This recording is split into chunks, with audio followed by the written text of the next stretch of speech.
I'd like to call the meeting to order, please, and welcome all of you to the regularly scheduled meeting of the Edenton Town Council for the month of April. We will follow our agenda tonight, which is our custom. However, I've been informed by our Administrative Committee Chair, Councilman Biggs, that the committee is requesting more information on item 2 under the administrative report. That's when we're going to discuss having a public hearing relative to the overlay section on the South Broad Street Business District. So that'll be our only change for tonight. And I would also remind you, thank you very much for your attendance. Tonight we'll not offer any public comment time during the council's debate on the situation relative to the Ice House / Conga building. We had a public hearing, as you know. Many or most of you attended. We greatly appreciate the input you gave us. But the procedure tonight will be that the council will debate whatever motions may come forward from the committee, and then we will have a vote. There is, however, an opportunity for you to speak at the end of the meeting, and I would invite all of you to participate in that if you choose. But thank you again for being with us. So if you would please stand and join with me in the pledge, after which Councilman Biggs will offer an invocation. Allegiance to the flag of the United States of America and to the republic for which it stands, one nation, under God, indivisible, with liberty and justice for all.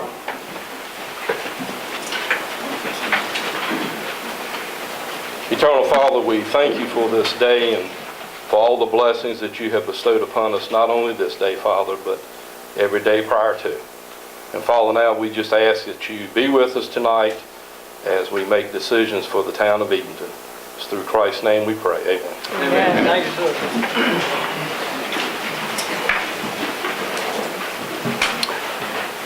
Item 4 is a consent agenda item. You take a minute to look at the two items there, and the chair would entertain a motion to approve it. So moved. Fast reader. Well, it's consent. All right, we have a motion and a second to approve the consent agenda. All in favor say aye. Aye. Any opposed? No. Thank you. Tax, that's in it, excuse me. As is our custom, for those of you who may not have been here before, during the course of each budget year, we ask that the organizations in the town of Edenton to which tax dollars go to assist in their operations and promotions of our community come back to the town council and to the citizens to offer an annual report. And tonight it is the Edenton Historical Commission's turn to share with us what they were able to accomplish during the past year, and maybe some insight into the coming year as well. So we have Sally Francis Keyes with us, who will introduce Mike Irvin and Danielle, I'm sure. Thank you. Thank you. First, I would like to thank you, Mayor Vaughn, for allowing us to come before you tonight, and to each of the town council members. This is my third time to be able to represent the Edenton Historical Commission to you, and it's my pleasure to do that. You have in front of you our written report, and I do just trust that you will read every single word. But I would like to pull out a few highlights that I think are important to know, and that we are very proud and gratified to share with you.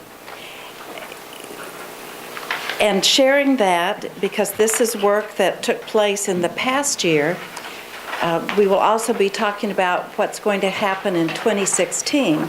And the staff that will be involved in that, I would like to introduce to you Danielle Barker, and she is not related to Penelope Barker, is our house and shop manager, and Mike Irvin is our new executive director. And so we are very proud to introduce them to you all. So thank you. The first thing I want you to know is that the Edenton Historical Commission is in a very strong financial position. We've been very fiscally responsible, and as a reminder, we don't undertake any project unless we have the money in hand to take care of that project.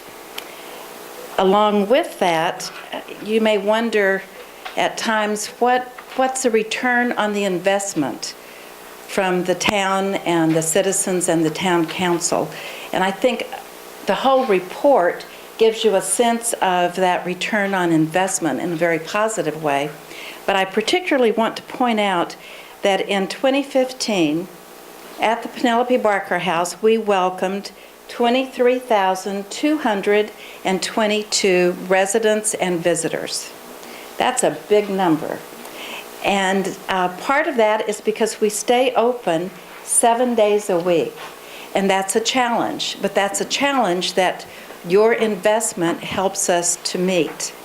And if you'll notice that, particularly on Sunday and Monday, when more of the public buildings are closed, down at this end of town, the Chowan Arts Council stays open.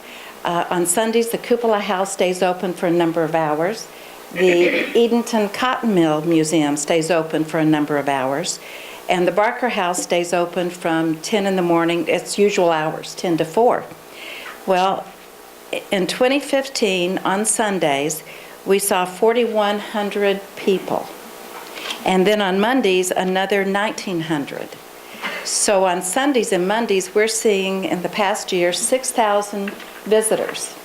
Now that's a big number. That's almost a fourth of the total number that visited. So I think that points out how important it is that the Barker House and the other places are available on Sundays and Mondays for visitors. Something else I would like to point out that we were excited about, and this came under the direction of Bill Chesson.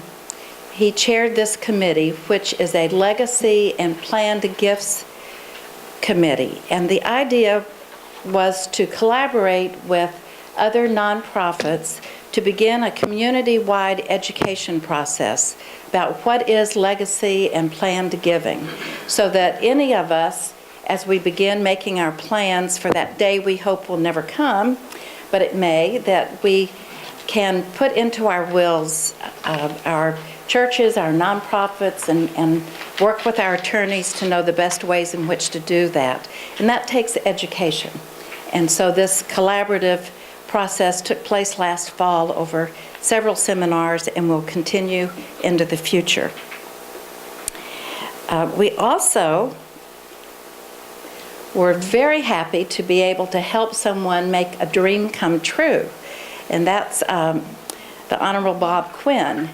He, many years, well not many, but several years ago, after a fact-finding trip, came home with the idea that we could have a museum trail that would share information about Edenton after hours. So when all of the public buildings close, if a visitor came and it was the summer and it doesn't get dark until 9 o'clock at night, they could walk from place to place and walk up to a pedestal that would share information about that particular building, the courthouse, the Cupola House, the Cadish Church, throughout town. Well, Bob put that dream together in a plan, and with the Edenton Women's Club, their grant from last year's pilgrimage, and then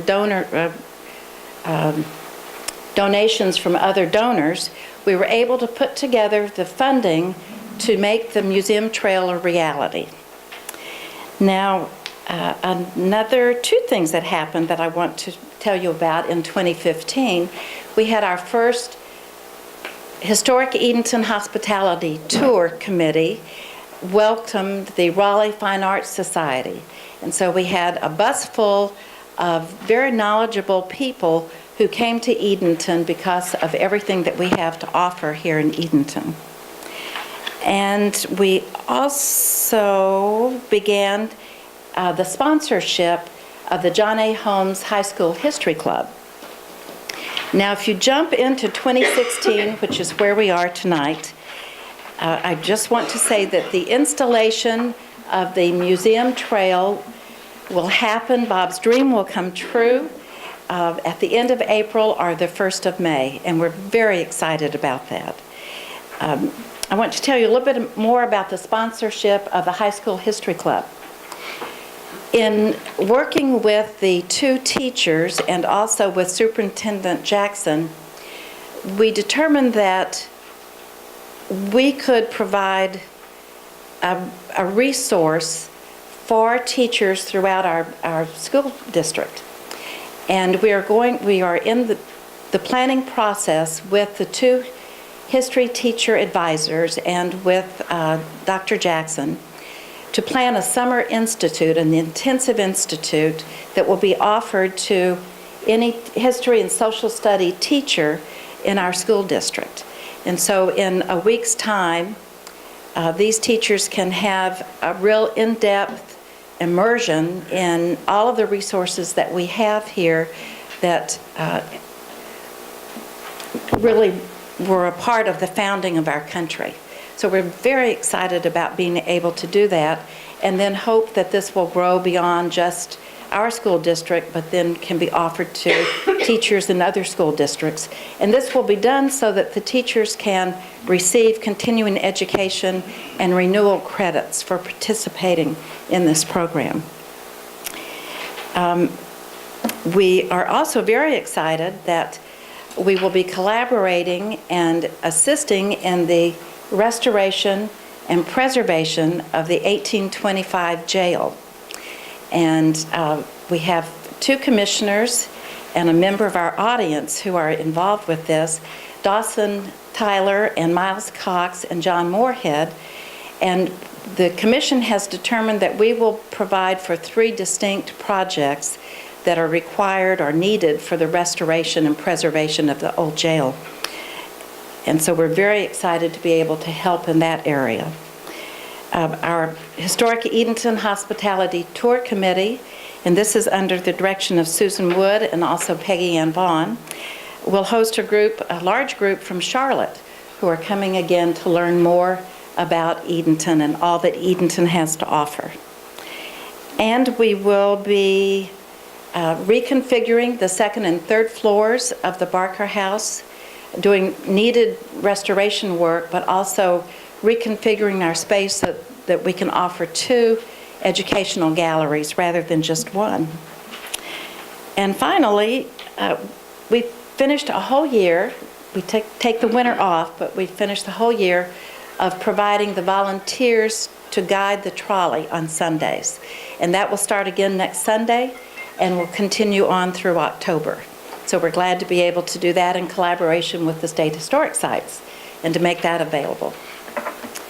And that's it in a nutshell. I'm glad to be here, and I'll answer any questions that you might have. Thank you, Sally Francis. Council members, do you have any questions of Ms. T.A.? Job well done. Thank you. With the funds provided, we're always happy to be in a position to do that for the commission. Thank you. Thank you very much. It's nice to hear the good work you're doing. Welcome to the new staff members as well. Good to have you in town. All right.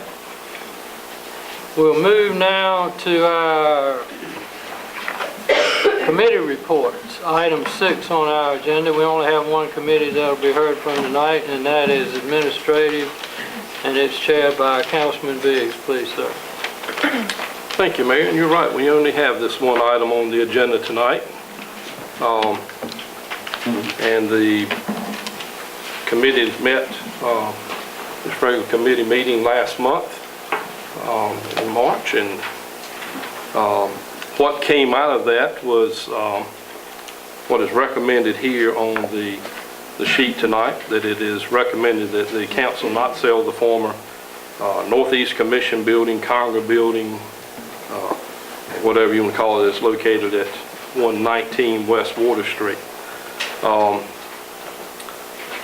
I would like to propose the motion that has, it's a little more detailed than just that was actually talked about. So if you'll bear with me, I wrote it down, so I'll make sure we got it like it was asked to be written. Administrative Committee makes a motion that the Ice House, former Northeast or NC Northeast building, not be sold and both proposals be denied. Also included in the motion that that same building not be considered for lease until the town of Edenton has resolved with the park land use with the Land and Water Conservation Fund. That this should be required to support necessary space around the building, required handicap access, facility maintenance, trash disposal, and storage, delivery, and shipping. Furthermore, the town will have a defined usage of the property to conform with zoning, historic preservation guidelines, and define limits on noise, and conforming with all safety and floodplain impacts. Then the town should receive RFPs for leasing the same building. And I will put that in the form of a motion. Thank you, sir. Do we have a second? I second it. Okay, we have a motion and a second to vote on the motion that was read by Councilman Biggs with the conditions other than what's shown here on our guide for this evening. We will now enter into a period of discussion, and Mayor Pro Tem Stallings, would you take this from me? Yes, sir. Let me go to the podium. Thank you.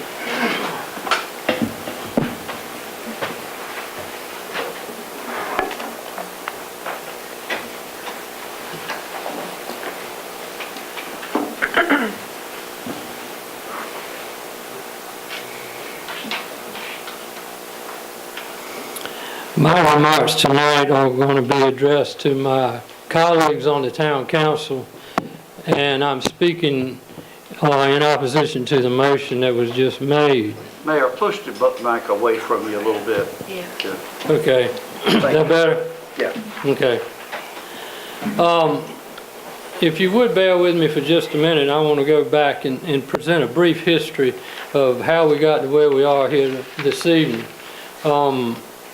When the Northeast Commission vacated the space in the old ice house, it then became an empty building, and it was our job to determine what to do with it. We decided that we wanted to sell it. We had a closed session to discuss real estate options, and it was during that closed session that I spoke to the council members and informed you all of the interest that John Glover had in buying his grandfather's building and what his intentions were as to how he wanted to put a business in it and operate it here in his family's town. We then authorized an appraisal and chose to sell the building under one of three options that's available to a municipality when you're disposing of public property. And the option that we chose was to sell it through the economic development statutes that exist that enable us to do so. We formed a committee, which was primarily our staff, Anne Marie, Jennifer, and Harris and Nancy Nichols, who are here tonight, and Bud Powell. And their job was to draft the RFP to send out into the marketplace to see what interest might be out there. So the proposal was read, tweaked, approved, and sent out. And as you know, we got two proposals back from that effort. There was some comment earlier about didn't stay out long enough, didn't go to a broad enough base, but when you get a proposal from West Texas, in my estimation, it reached a pretty deep distance in the landscape of this country, particularly as it relates to the East Coast as a business opportunity. As you know, we've had a lot of discussions among ourselves up here about this building for the last several months. And I have been making note of what I believe are the questions that have been raised that merit consideration and comment. The one I hear the most is relative to the value, that we did not ask enough for the building. The appraisal that we got back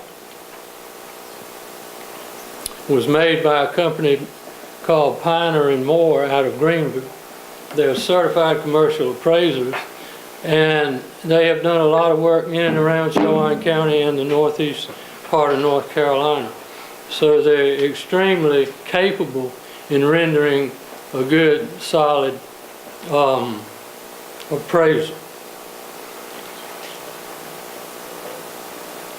It also virtually matched the tax value that has been assessed on the building by Chowan County, and their assessment valuation was made during the same year that we hired the firm to do our appraisal. So in terms of time and valuation, the county's value and the appraiser's value were essentially the same, confirming, in my mind, the value. The property sits on less than 1/4 of an acre, and I believe that's one of the reasons why the property didn't appraise any higher than it did, because there is no land that's going to go with it. The only strip of land that's included in the deed is the small, narrow strip on the west wall of the building that extends over to the bulkhead by Steve Leary's house. Other than that, it's pretty much the footprint and the limited parking space that's provided right at the side entrance. In addition, as we discussed what the valuation should be, we never brought up any alternative or suggested prices that we might want to consider. So the valuation thing came up a lot. Secondly, Steve's property came up quite a bit in our conversations, as it should have. He's next door neighbor to the building that was put up for sale, and he obviously has neighborly concerns about what we're going to do with it.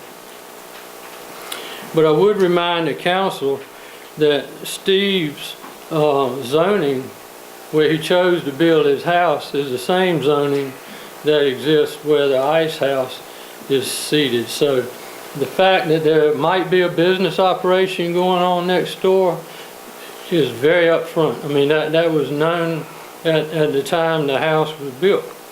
The next thing that I made note of was the use, the proposed use as it relates to John Glover's interest in building a brewery, that it's not appropriate. The main reason that it was not deemed appropriate, that I heard repeated the most, was the proximity of the building to our primary waterfront playground park that is very much used and appreciated by the young mothers and dads and their children in this community. I would like to remind you that once upon a time, Malcolm's Edenton Trading Company was in the building that was formerly Kramer's Garage. Kramer's Garage was also a restaurant operation that did business in that space for many years. And in both instances, alcohol was served on the back patio in full view of the park and in full view of the children. And I don't ever recall any concerns or complaints from those two business operations relative to their using that patio in part to serve alcoholic beverages. And then, as we noted in just our last committee meeting, it was a thought was brought forward that why don't we sell this building and move our operations over to the old Conger building, which, having just talked about children in the park, if it were to be sold to a brew pub, it would put them even in closer proximity to the playground. Also, on the subject of alcohol, our good friends at the Barker House have numerous social functions during the course of the year where alcohol is served in all forms: beer, wine, and fortified distilled beverages. And the drinks are mixed right here. I've had a gin and tonic right here in the street. Seriously. So the exposure to children, in my mind, should we be out there having alcohol in front of them? I mean, that's an individual decision that needs to be made.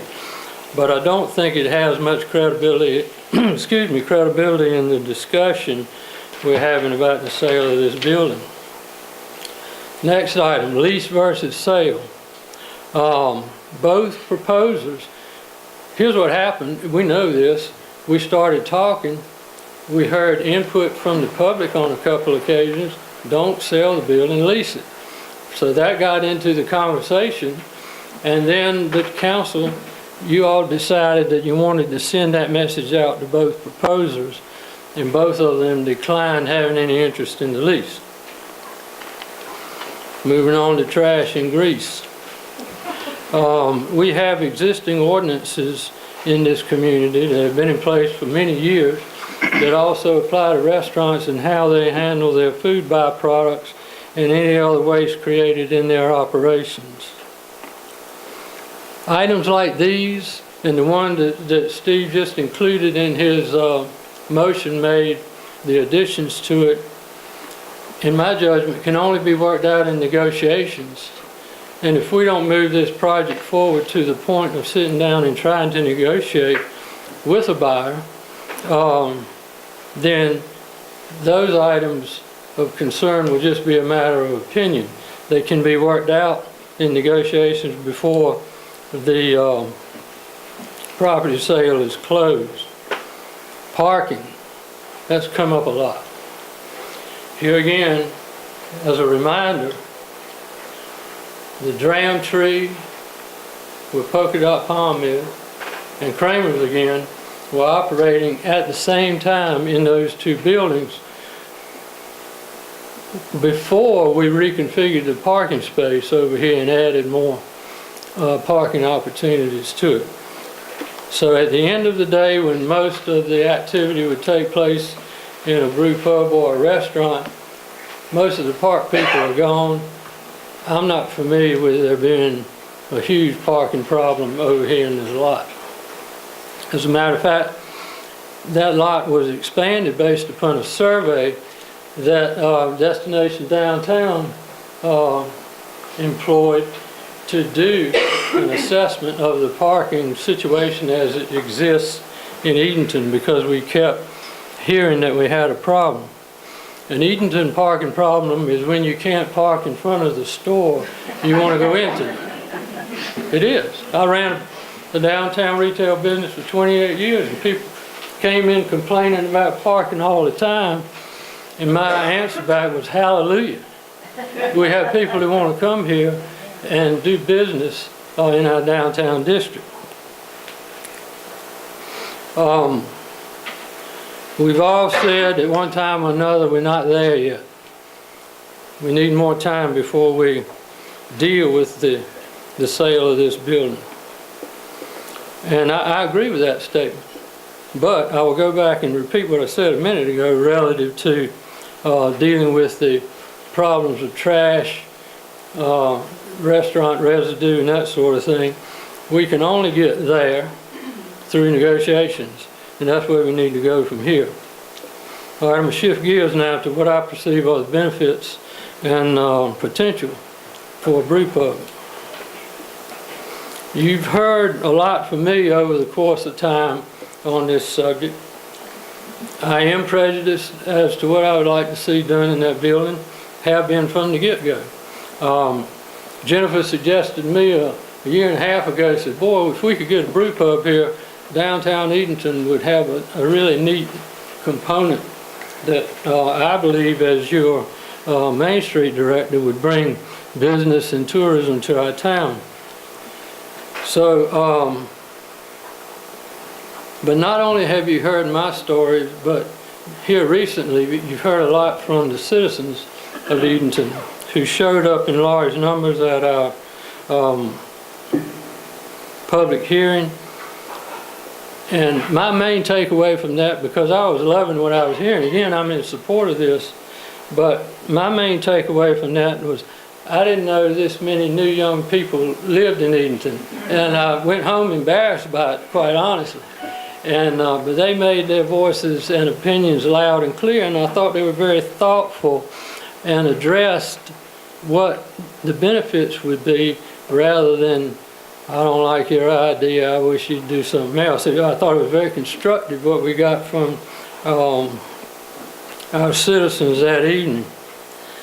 We had more than 80 people over at Swain Auditorium, and the vast majority were in support of the brew pub. And finally, the petition that was delivered to all of us over the weekend had, I believe, 463 signatures on it, and it was only out there for about 3 days. So if there's any question about what our citizens want and think that we need relative to this space, it's been expressed. Our young people need more places to socialize, places to meet, places to visit, places to get people like me to know them, which I just confessed that I don't. And this has been statistically and factually demonstrated and proved in town after town as the brew pub industry has grown exponentially here in the last several years. It is growing because I've got some stuff with me I won't bore you with, but the big national breweries, Anheuser's and Miller Coors, have been running flatline on their sales growth over the past several years. Meanwhile, craft brewery has grown up to where it represents around 12% of the beer consumption in the United States. To that point, I read in this publication, in December, Anheuser-Busch bought 2 very well-known craft breweries, one in Arizona called Twin Peaks, and which is the largest craft brewery in the state of Arizona, and in Colorado, the Breckenridge Brewing Company was sold to Anheuser-Busch. So they got tired of fighting and started buying. So anyway, my point there is the trend, not only has it been in place, but it's still growing.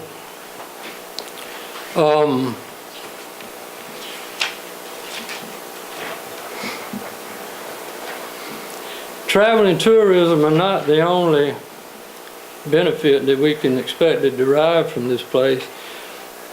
Anybody that goes in there via a sale will be paying property tax, which we're not collecting. Anybody that goes in there with an enterprise that sells something to us as consumers will be paying sales taxes. And the value added of the equipment to this, what's perceived to be low price, I've been told that a startup cost for even a small craft brewery is in the neighborhood, conservatively speaking, of $200,000 to $300,000 just for the tanks and the filtration and so forth. So there'll be quite a bit of value added to the tax base of that building should it become a brewery for Mr. Glover.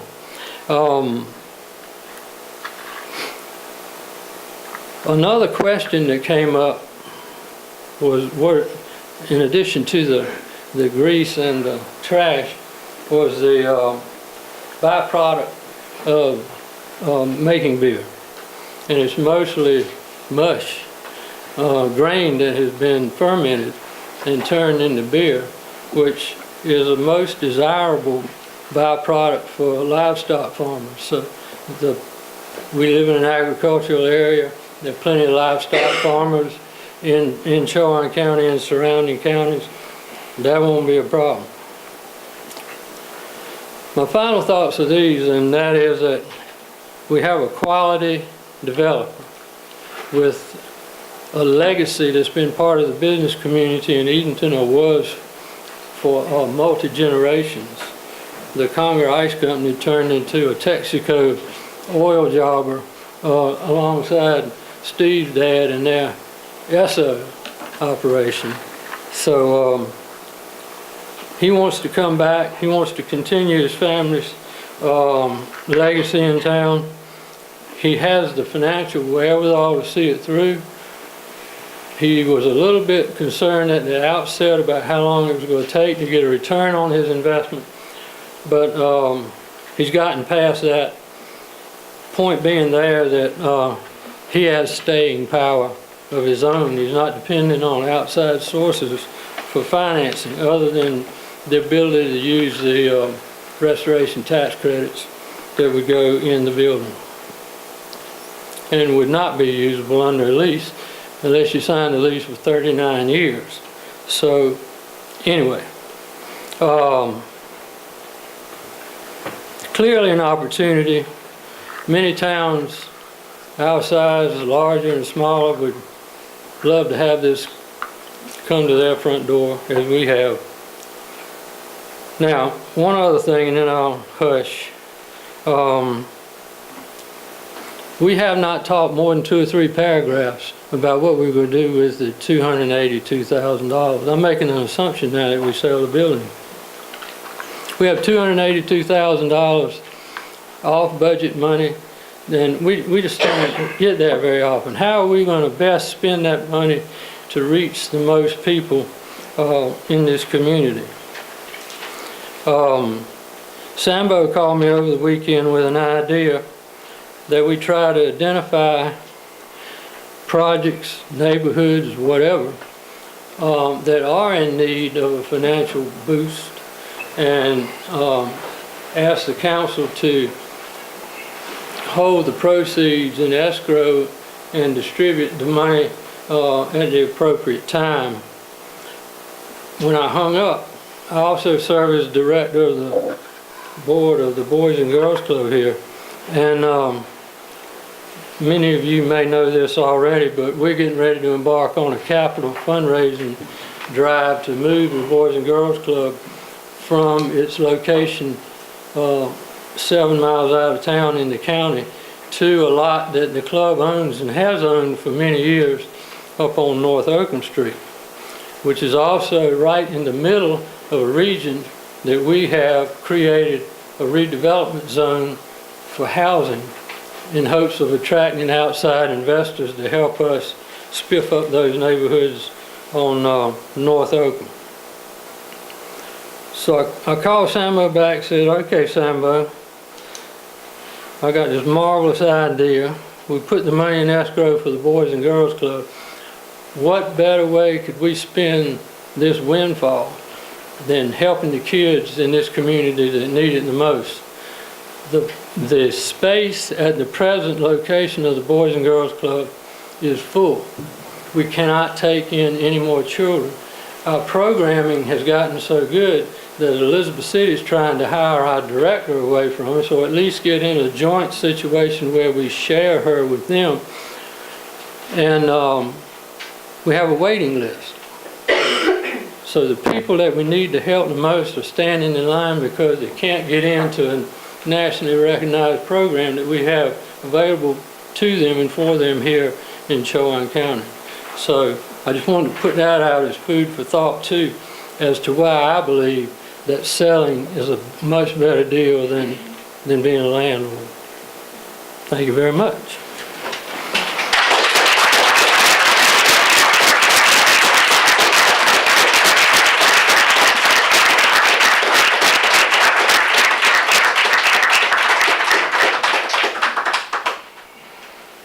Time for further discussion. I got a couple things. I won't, Okay. I'll try not to, you covered a lot of, I'm absolutely for this. There are two proposals, on the table, or this proposal on the table, not to sell. So my question is, what then? Well, it's going to be like everything else around here. That would be nothing. You look at what is vacant in this town that's commercial space, the old J.P. Timberlake building, vacant. And how long has that been since J.P. went out? The Downham Binkowski building, vacant. Let's talk about the upstairs of the town hall, what we've had to try to spend to get a person in there, and we're still not there. Vacant. Since Alan Sykes moved out, and we have had grants and are spending money, putting in elevators, and we still don't really have anybody in there. So what's happening there? Nothing. And I don't know whether any of you have tried to rent commercial space in this town. I have, and it is very difficult. And why do we need funding? Why do we need somebody in this position that can actually fund this project? Well, funding's hard to get in a town of 5,000 people, a tier 1 county. And we finally got somebody that can come in here, stroke a check, and get this thing done. It's not going to be like the hotel where we have, where the financing's held up. It's not going to be like these other buildings and these projects where it just takes years and years and years. It would happen almost immediately.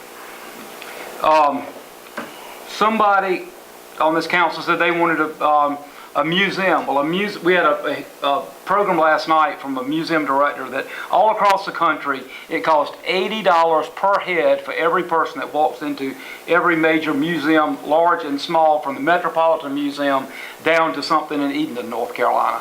We can't afford a museum. There's nothing you want to put in a flood zone that's museum quality anyway.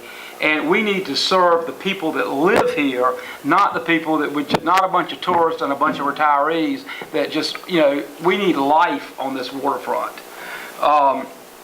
And what can we do? So it's going to sit there for 5 years, my bet, before we do anything, and we're going to waste these funds. We're not going to be able to help somebody like the Boys and Girls Club. We're not going to be able to help the D.F. Walker Association with all this influx of money that we never get. So we could do something truly spectacular with this $280,000 that would make a huge impact on all the communities in this town. That's another reason I'm for it. And then we'll get tax revenue from that. And I know John Glover, and he will be a benefactor to things like the Boys and Girls Club. You'll have somebody in town that wants to continue to help raise the level for everybody here. And Roland talked about this. I've never seen such a large group of excited young people. But if you look at that hearing and you look around this room tonight, who else is here? I mean, who else from the economic development world is in this room? We have the hospital, we got teachers, we got business interests, we got boat builders, we got people that process sage, we got the realtors. I mean, look around this room, who's here and who's interested in this? The people that want to bring people to Edenton to then try to get other people to move here and new industries so we have jobs for everyone. And that is what this building could do. It could be an economic development driver. And I can't imagine that we're going to say no to something that is so desperately needed. A successful brewery means jobs. It means cheap food. It may mean, I talked to John today, it may even mean an oyster bar. But it also means new industry, new jobs, and really a better life for everybody in this town. And I just encourage everybody in this council to look at these young people, listen to them. They are the future of this town. We do not need to become a place only for retirees. We need to become a place where people bring their families to and raise children. So that's all I got to say.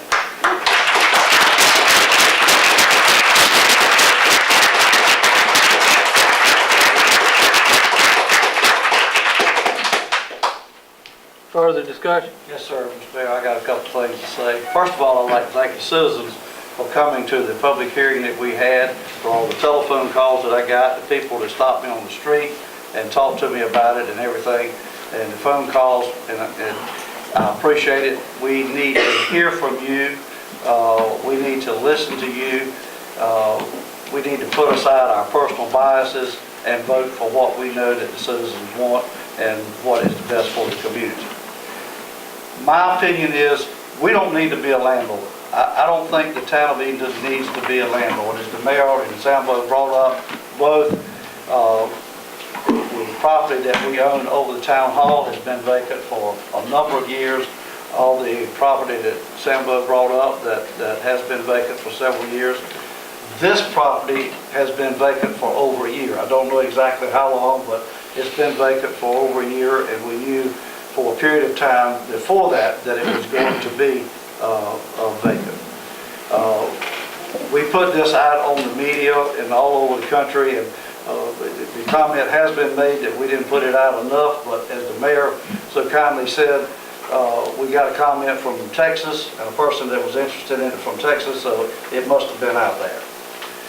We had a public hearing on the use and or sale of the building. An overwhelming majority was in favor of selling the building and of the brewery. Did we hear you? Yes, we heard you. We listened. We only had a couple people that said that they were not in favor of the brewery. We had only a couple people that said that they were not against selling the building. All of you have heard me sing this song many times about that we need tax base. We desperately need tax base. You can only tax the same people, but so much. Our infrastructure is getting old. Our streets need attention badly. And I could go on forever, etc., etc. We need tax base.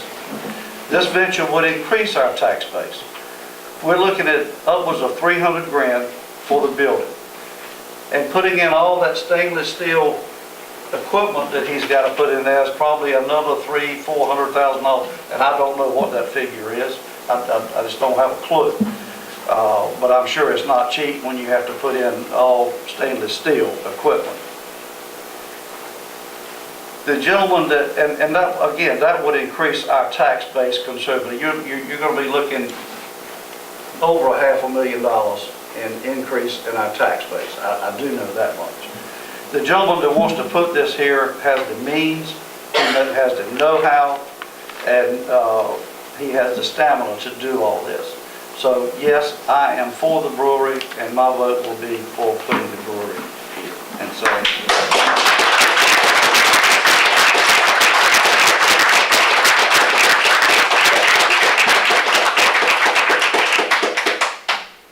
Any other comments? Yes, sir. Well, first I'm going to sort of ditto exactly what Jimmy said about it's great to see the people come out and be observant, show their interest. On the other hand, in the situation that I'm in right now, it's really not an easy task to stand opposed to a broadly embraced desirable issue, whatever that issue may be. However, as much as I respect all of the enthusiasm that's come forward with this, it's my task as a representative of this town is to study the circumstance, whatever the question is, analyze without prejudice what I see as facts pertaining to making such a decision. In my mind, there are still important issues which are, again, unanswered satisfactorily or not addressed in some way, or in some cases, inappropriately handled prior to getting to this point.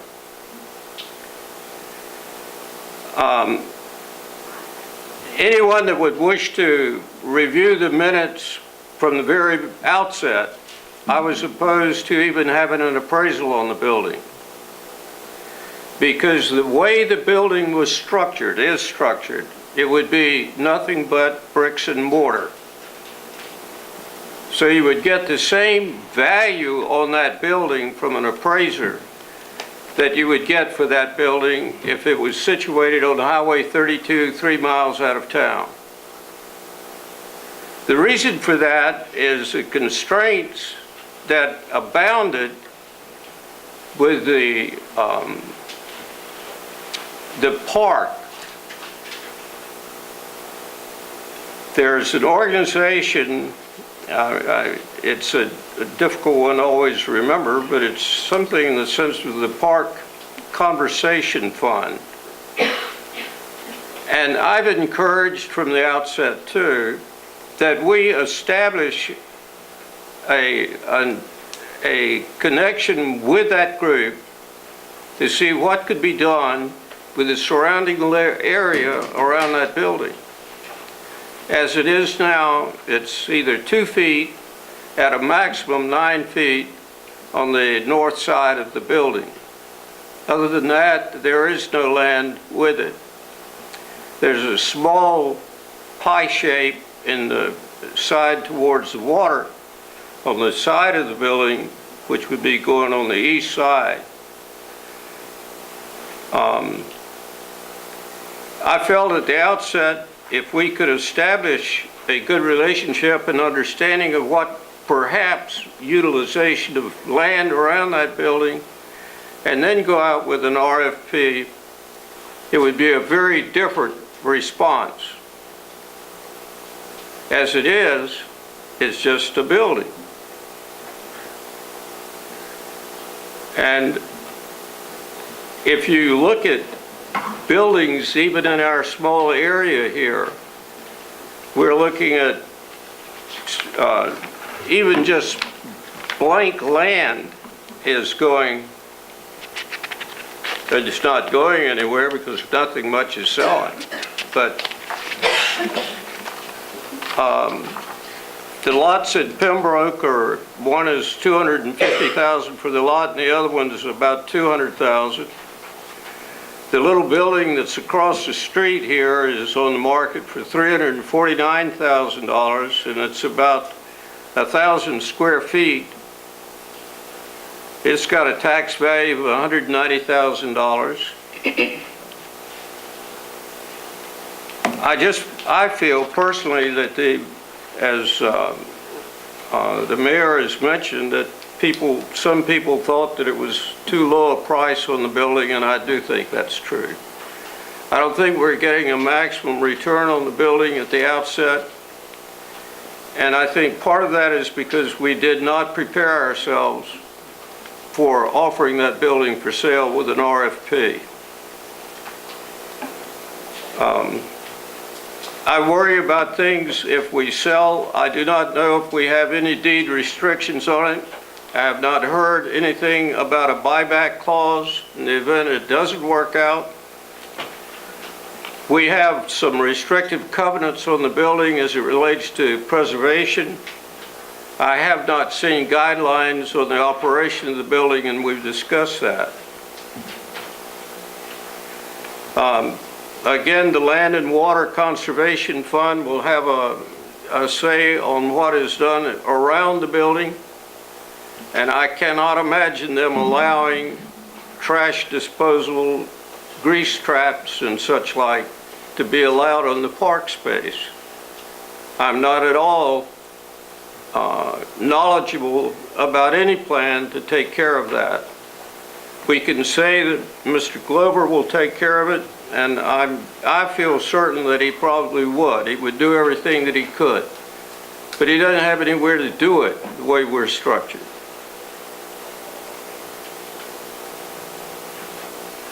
In a sense, we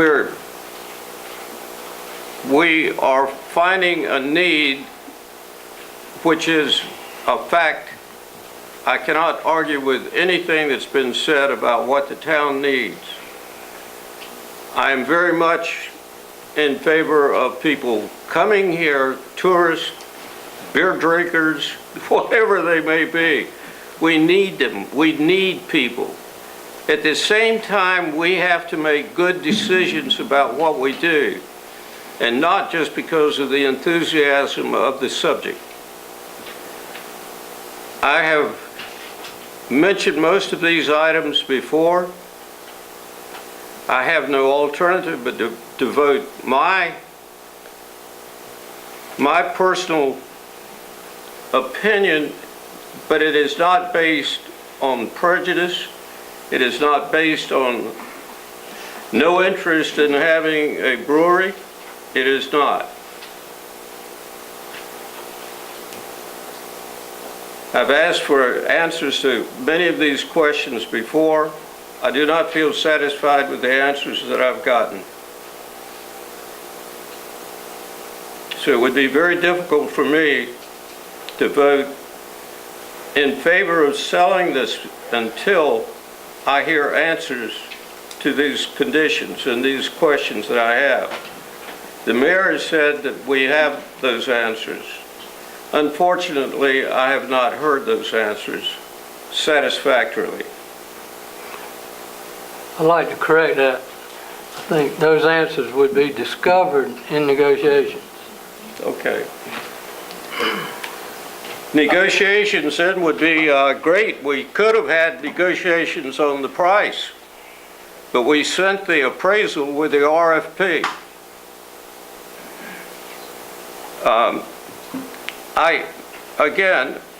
I feel that the sale, I think you're exactly right. We're not in any position to be landowners, and I think we should.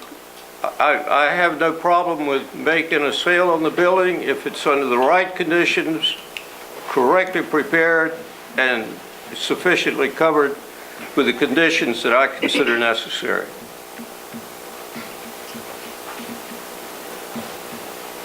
Now respond. Sure.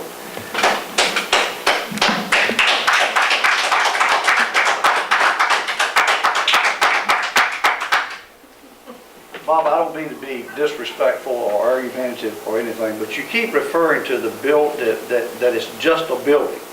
And the fact that it's just a building, what significance is that? The fact that it's just a building. And again, I don't mean this disrespectful, but you sit here for 30 minutes one night in one council meeting and tried to sell us on the idea of giving the building away. But now you're against selling the building for upwards of 300 grand. Well, I may go back at you with that. No, I was not trying to convince you to give the building away at all. No, I never said that. That was in the proposal.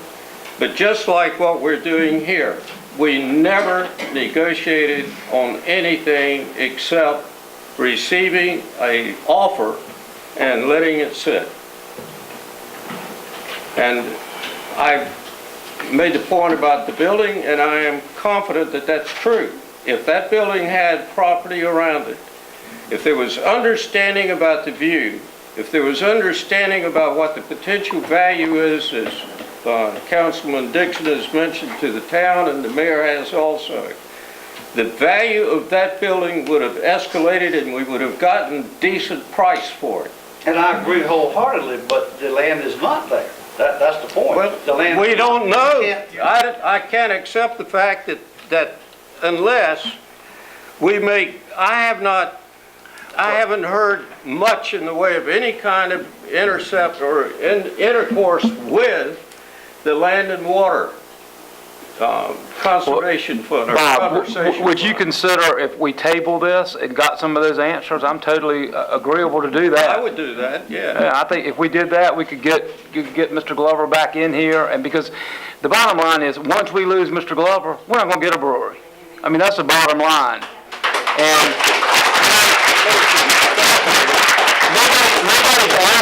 nobody's asked him at all to, whether or not he'd be willing to do something else. I understand that, and that's what's disturbing. Well, then It is very disturbing. then if you vote this motion down, I will immediately make a motion to table it and go back to Mr. Glover and have some further negotiations.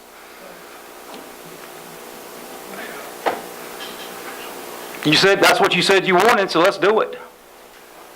And try to, figure out something to move this town forward. So the brewery is going to move the town forward in the direction that you want it to go? Yes, I think it is. I don't like the idea of a brewery on a playground. You can call me old-fashioned, selfish, or illiterate, but I don't like kids around alcohol. It's a beautiful park out there. It's full during the spring, summer, and fall. I don't like the idea of liquor, whatever it is, around kids. I think you take away from the park. I think the people that committed this park out there, if they wanted beer and alcohol around it, there would have been a provision to the park where you could have drank it while you was out there with your kids, but there's no provision. Secondly, I don't know anyone who will want this brewery next to their house up here. Even though Steve built his house in a zone like that, none of us would want this next door to us. There's a lot of things to consider here. How many people are we talking about this brewery employing?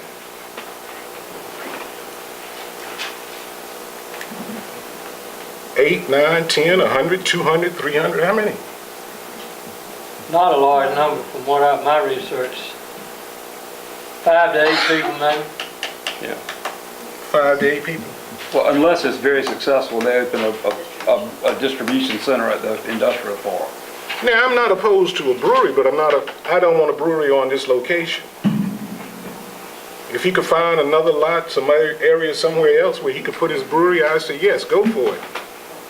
But not in the park. That's the way I feel.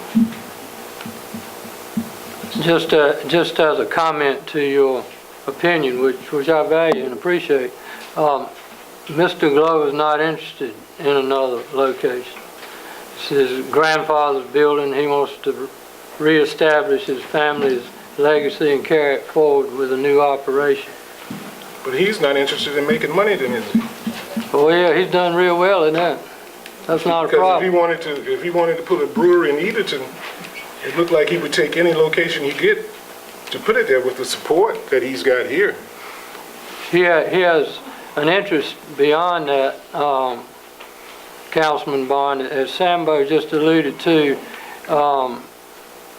Once he starts making money over there, his intent would be to build a commercial brewery out on one of our economic development, or one of our industrial parks, I'm sorry, and do distribution from there, which would mean equipment, jobs, and so forth in another building.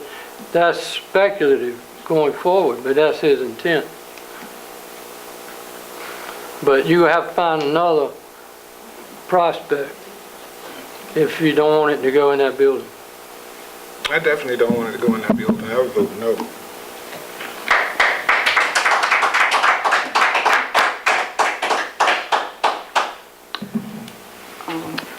Good Any evening. other comments? Yes. Good evening, everyone.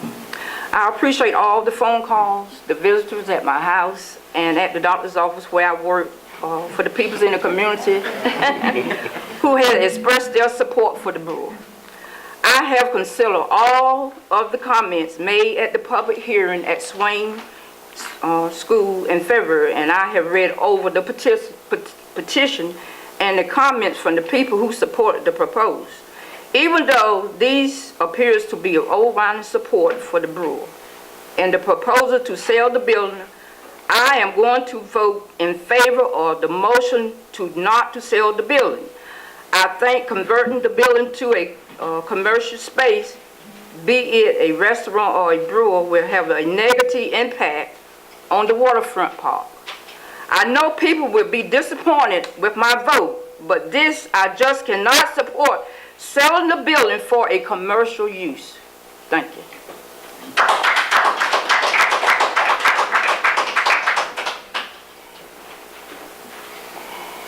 Any further discussion? Somebody, you got no response to your motion to table? Well, I didn't really make a motion. I think there's a motion on the table. I think we have to vote that down. Then if Mr. Quinn wants to join us and we'll try to find out some those answers, then, we could do that. I think what we have to do is, if we vote for not selling the building,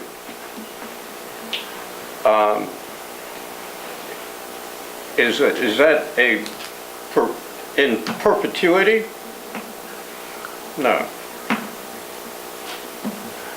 Well, the inference would certainly be that, because you don't say in the motion that until we get a better price, or until we get another prospect that doesn't brew beer. I mean, if you vote no, I think you voted no. I think that the motion that was offered by the administrative committee indicated, as I recall, you might correct me here, that there were certain conditions that had not been met.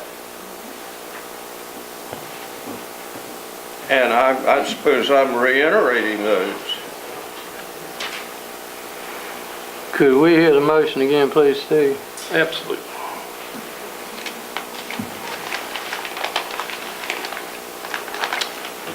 Administrative Committee makes a motion that the Ice House, former NC Northeast building, not be sold and both proposals be denied.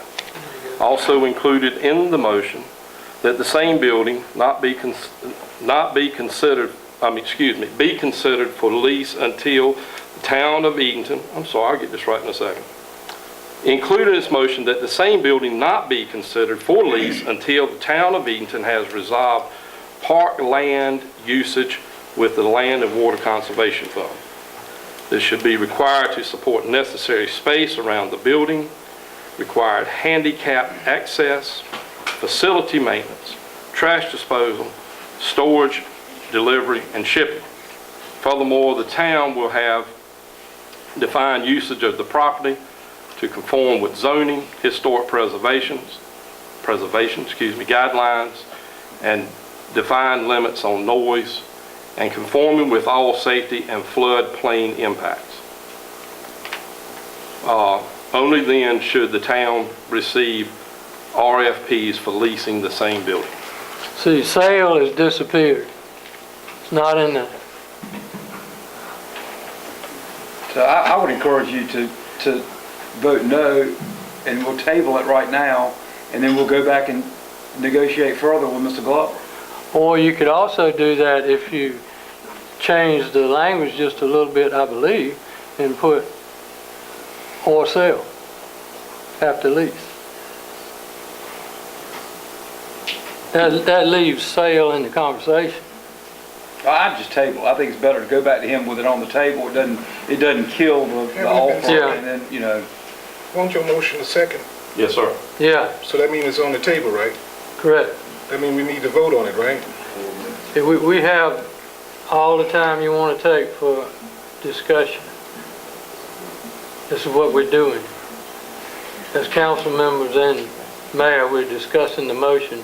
I realize that, but he made a motion, Sure. and it was second. Well, he's right. The rules, So you want to change? Discussion. Yeah, but Yeah.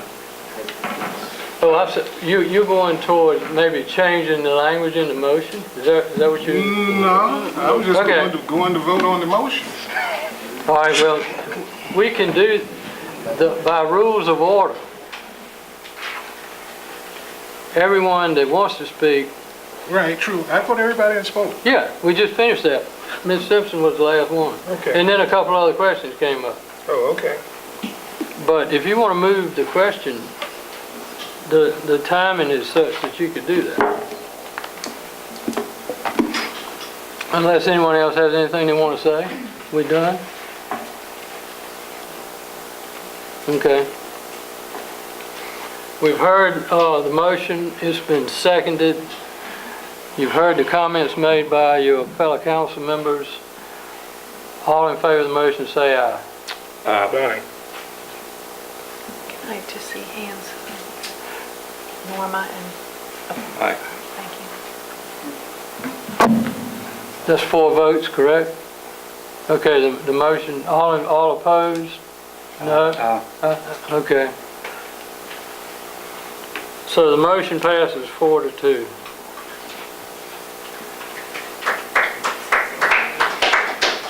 Mayor, that's all that the administrative committee has since we are tabling item number 2 Okay.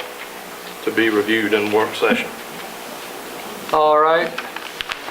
I'll declare a 5-minute recess unless y'all want to stay and to the conclusion. We're going back to our regular agenda. You're welcome to stay and you're welcome to make comments at the end. All right, we'll carry on.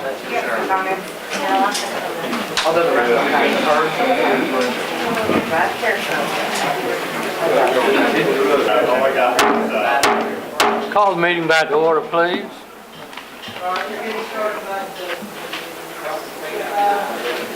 We are now at the new business portion of our agenda for this evening. Anne Marie, if you review those 2 items for us, please. Yes, Mayor. The first item has to do with a series of budget amendments. The finance officer has prepared amendments pertaining to the purchase of a replacement trash truck. As we know that one of our trucks was damaged in a crash a couple weeks ago. Our insurance settlement for the 2004 cab chassis is $29,500. Our purchasing agent, Bud Powell, and interim Public Works Director, William Davidson, obtained quotes to purchase a replacement and also a quote to purchase a new cab and chassis. They found a new cab, a 2014, for $67,021. This cab was it's been for sale on a dealer's lot. They purchased 2, really only needed to purchase 1. So we think this is a good deal. It's a 2014, but it only has about 2,000 or 3,000 miles on it, William? No miles? Okay. We have a quote for a used 2010 with 130,000 miles on it for $59,600. So for a little bit more money, we get something, that's brand new. And we also obtained a quote for, so those were the quotes that we received. And then to install the 2014 cab on, or to put the Packer that wasn't damaged in the accident, or in the crash, our safety training says there are no accidents, it was a crash. To put the existing Packer on the chassis, that will cost $8,800. And I point out that we purchased the cab and Packer back in 2012. It was sold to us by the North Carolina Department of Public Safety, and it was a 2004. I think it was a 2004, and we purchased it for $38,000. So it's our recommendation that the council approve the budget amendments that the finance officer has prepared.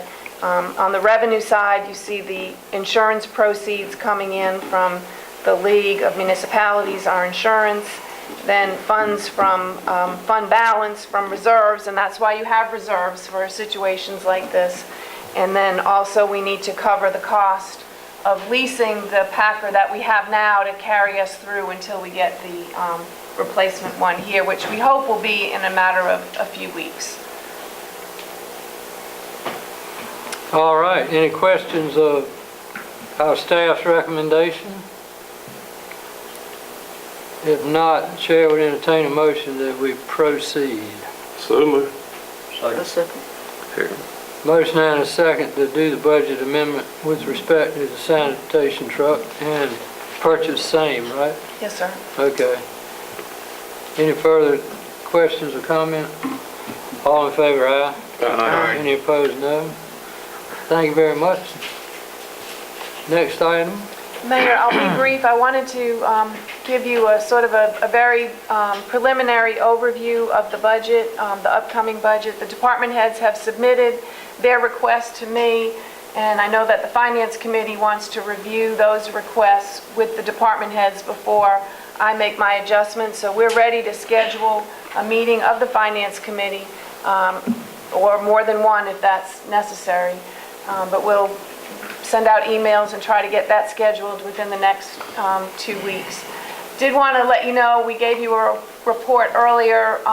Randy Jordan noted that sales tax, based on what we budgeted, our projections, we're ahead of budget, which is a good thing. I don't think we've ever been this far ahead in this category, Randy.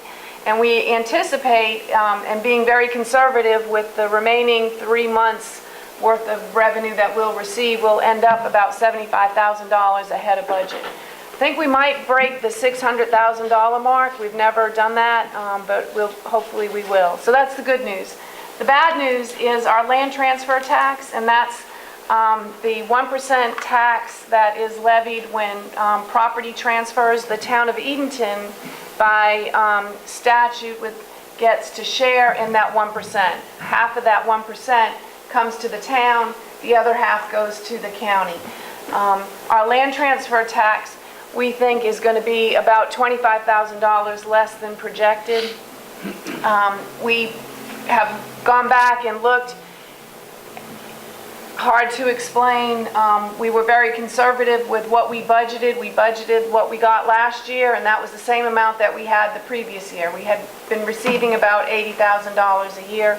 But it looks like, unless something dramatic happens, and there are a few property transactions that I hear about that, could help us, but I don't think we're going to make up $25,000. So we have good news on the sales tax front, but on the land transfer tax, we were disappointed. We just got our third quarter, and that was really low, and that's what sort of triggered us saying, oh my gosh, we're going to have to step back and probably do a budget amendment for this fiscal year. Our utility franchise tax, we're pretty much on pace to make budget. That's about a $360,000 a year revenue that we receive back from the state. And telecommunications tax, we're on pace to meet budget, and that's about, I think, around a $24,000 appropriation. For what we're working on in developing our projections for you to consider as part of the 2016-17 budget, which for our visitors would go into effect July 1st. Our fiscal year is July through June. We're going to monitor our fourth quarter receipts from the sales tax. And complicating that is the General Assembly last year, when they passed legislation, you remember they changed the way sales tax would be redistributed to help rural communities, to help really tier 1 communities. The League of Municipalities sent us a briefing paper, and it is complicated stuff trying to project what our revenues will be like.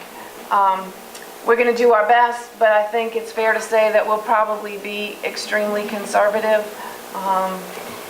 We'll definitely be budgeting a decrease in the land transfer tax. We will not be recommending an increase in the utility franchise tax over what we budgeted this year, and the same for telecommunications. Really concerned about health insurance. I was hoping to have our quote from Blue Cross today. Our broker sent us an email late on Friday saying that he thought that we would have it today. I left the office around 4 o'clock to come down here and get set up, so I don't know if he sent it. That can be really challenging for us if we're getting the type of increases that Elizabeth City got. We are going back to the League of Municipalities. Remember, we left them and went to Blue Cross.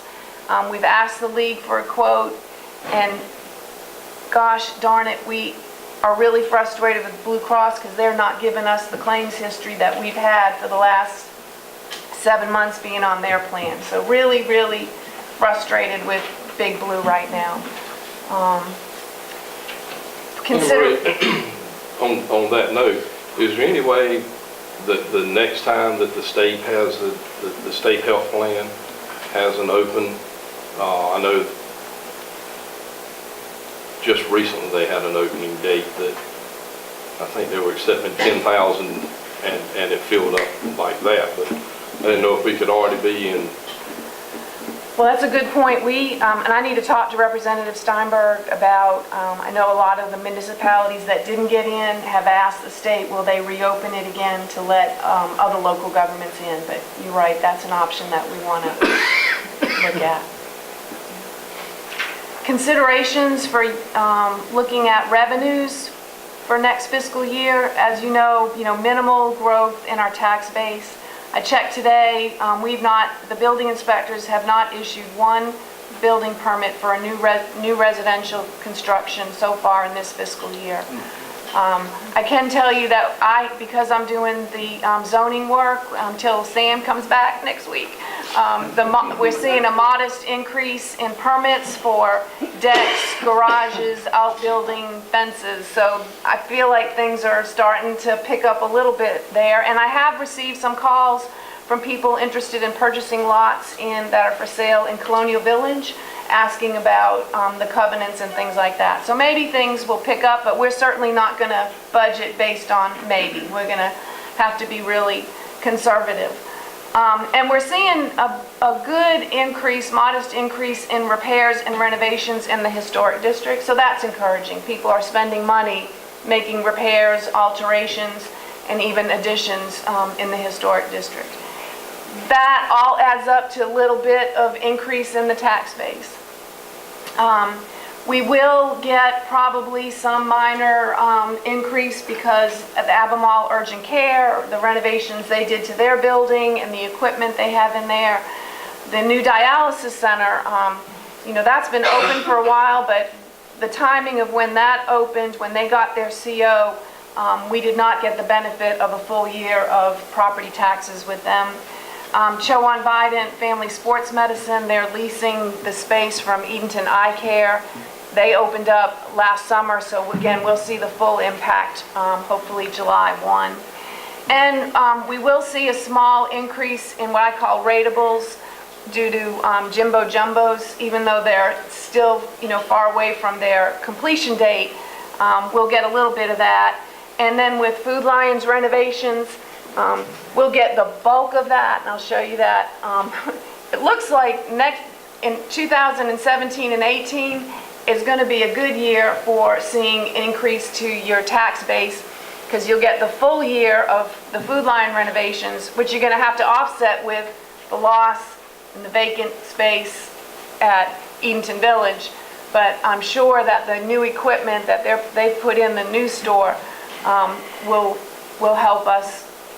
And then you'll have the full year of Jimbo Jumbo's magnificent expansion and the new Edenton dermatology office. And if you've not seen that, that is a really good looking building, and we appreciate the investment that the local docs are making there. But we'll get the full impact because they just got their CO the other day. So by the time the tax man catches up with them, we'll see that in 2017 and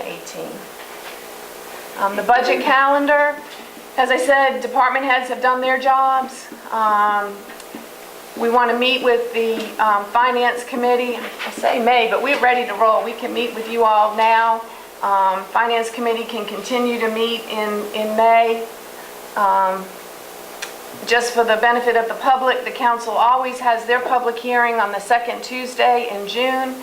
And they do not adopt the same night, which is something that's very unusual. Most local governments have the public hearing and adopt the budget the same night, so they really can't make many changes based on the public hearing. So I always am proud of the fact that the town council, they want to adopt at the end of the fiscal year. So we'll hopefully be able to adopt June 26th. So that's where we are.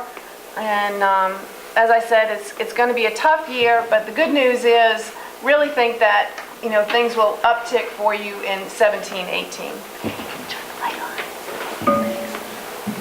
And that's all I have, Mayor. Thank you. That's enlightening for sure. No action required, right? No. Okay.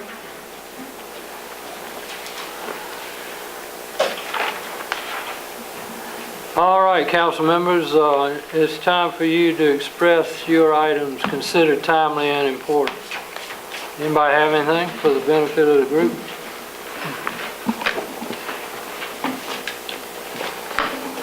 Okay, hearing none, I'll open the floor up for public comment. Procedurally, what we do is we allow you 3 minutes at the podium to express yourself, and require that you just simply take that position and state your name.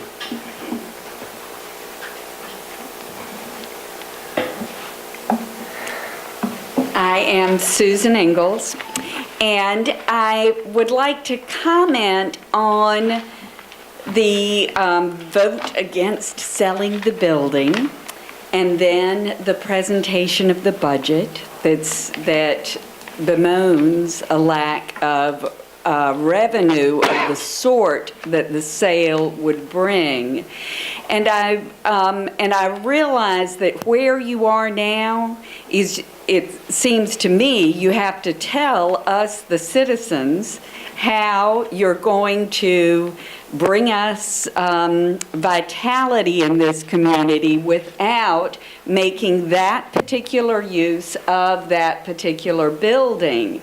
And there is so much that has been given up in the current choice not to make this building a brew pub, that I think it is a real challenge for you. And I want to ask you to tell us, as you respond to, as you make your next decisions, I want to ask you to tell us, please, how you're going to bring in $300,000 that would have an increase again of $300,000 perhaps in value, how you're going to bring a place where those of us who do want to get to know our neighbors in a new way will have it on the waterfront here. Things like that, please tell us as you make your next decisions. Thank you.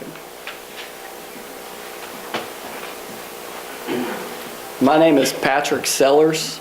I moved here with my family in 1991, went to D.F. Walker School, went to Lawrence Academy for a little while, and graduated from John A. Holmes High School in 2002.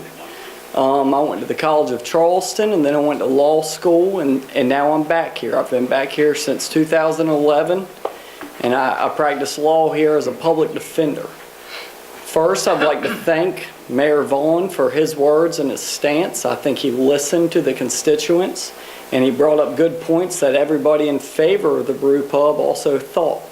I'd like to thank Councilman Stallings and Councilman Dixon for doing the same thing. It's odd that right before this, Anne Marie highlighted that we have a town public hearing 2 weeks before we actually vote on the budget. Well, we had a town public hearing in February. It was made clear from that hearing that the overwhelming support was for this brew pub. That was ignored by the 4 of you who voted against it. I would like for the 4 of y'all to remember this night and that day when y'all are up for re-election. Is that a threat? That's what it sounds like, a threat. Hi, I'm Alicia Casty-Quate. I live on Granville Street. I am a mother to a 16-month-old. I work at the Public Defender's Office. I decided to buy property here. I've lived here 6 years now. My husband is a professional. To quote Councilman Quinn, you said you needed more than enthusiasm on the subject. This is the first night that I can genuinely say I'm disappointed in my local government. I coach for the high school, and I'm now wondering how I get to go back to my girls, my high school girls, and tell them and continue to encourage them to find their voice, because their leaders will hear them, to find their voice, because that's what brings change. The community found their voice. It brought you a petition. We brought you a petition containing the signatures of more citizens than any of you received as votes in the last election. How can I now go as a role model to teenage girls and tell them that they can effectuate change when I can't even do it in my own community? See, I think for the 4 who voted it down, that's the part that you miss. It's not about a brewery, it's not about beer. It's not about that. What this was about was telling your young citizens you were invested in them. It was about letting us know that you believed that we were the future of this town.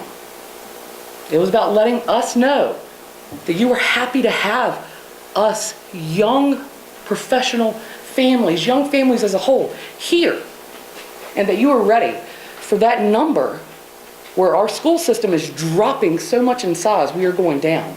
You're ready for that to change.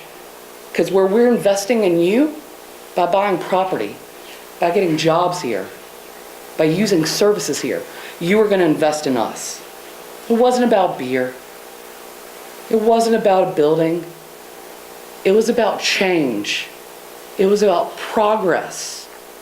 It was about you guys promising to buy into us and our future and this town's future, just like we bought into you.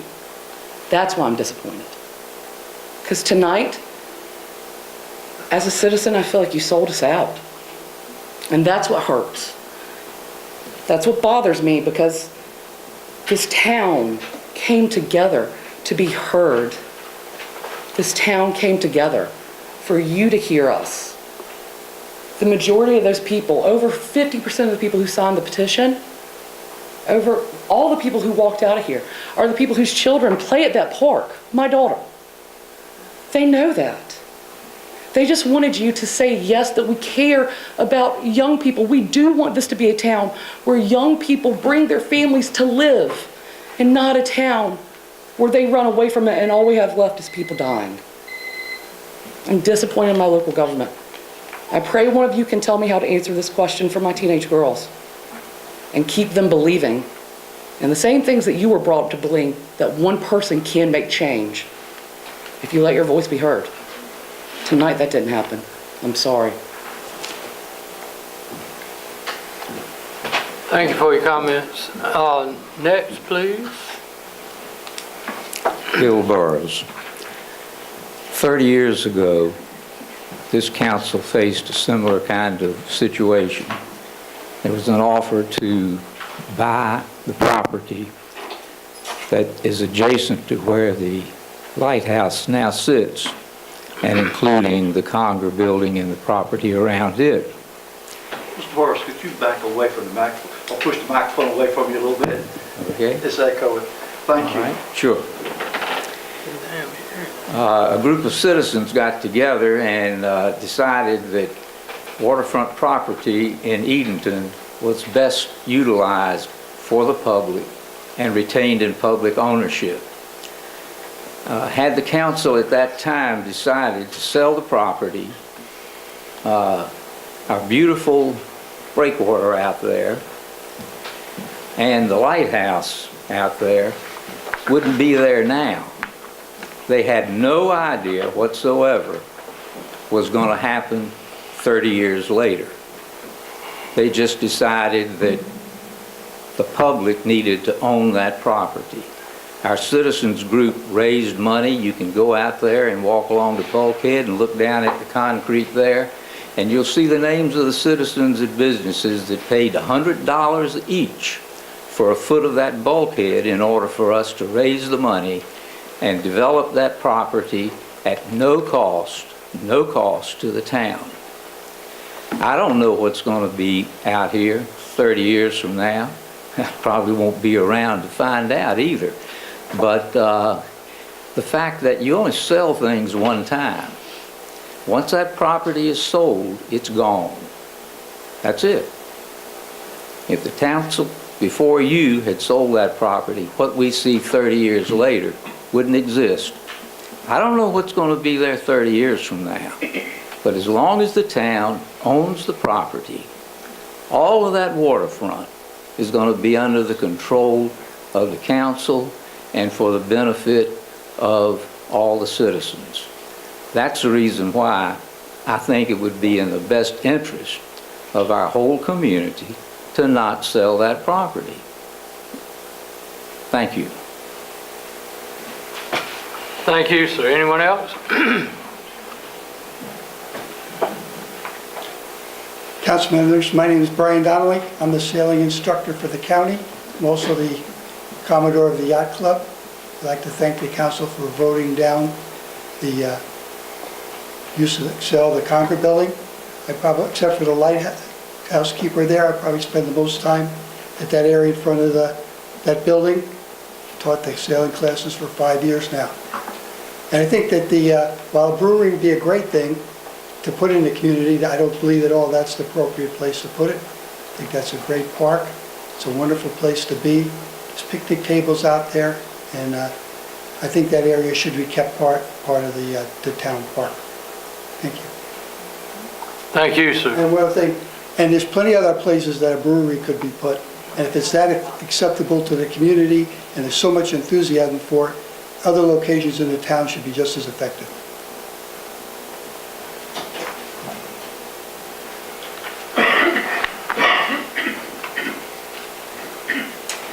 Hello, council. My name is Jim Elliott. I was born and raised here in Edenton, and I just want to tell you how much I appreciate the voting down the sale of the building. I think you made the right decision at the present time. You know, talk is cheap, and if Mr. Glover wants to own the building, he can tell you he's going to do anything he wants to with it, but I'm not so sure that it would ever become a brewery. I mean, that's a lot of money to spend, you know. I would love to own that property. A lot of people would like to own that property, and I think if they really want to sell it, then we need to do it at a different time. But at the present time, I think that was an excellent choice. As far as the energy that we saw in people coming in and speaking about having a brewery, it sounds like a brewery would be a magic thing in this community. Well, you know, I would love to have a brewery. You know, if it would do what everybody says it would do, let's have 2 of them. But let's spend that same energy that we used in recruiting people to come speak in favor of a brewery. Let's spend some of that same energy on recruiting a brewery. You know, there's a lot of other locations that we can have one. But I agree with what Mr. Burr said. Once that property is sold, it's sold. I mean, you can't make more dirt, particularly waterfront property. And if we lose it, then it's gone. So anyway, but I appreciate your decision tonight. I think you made an excellent choice at the present time. Thank you very much. Thank you, sir. Any other comment?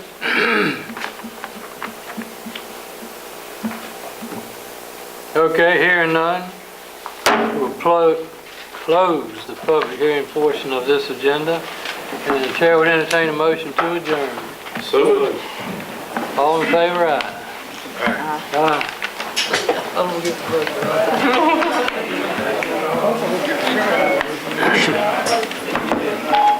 Hey, that's over.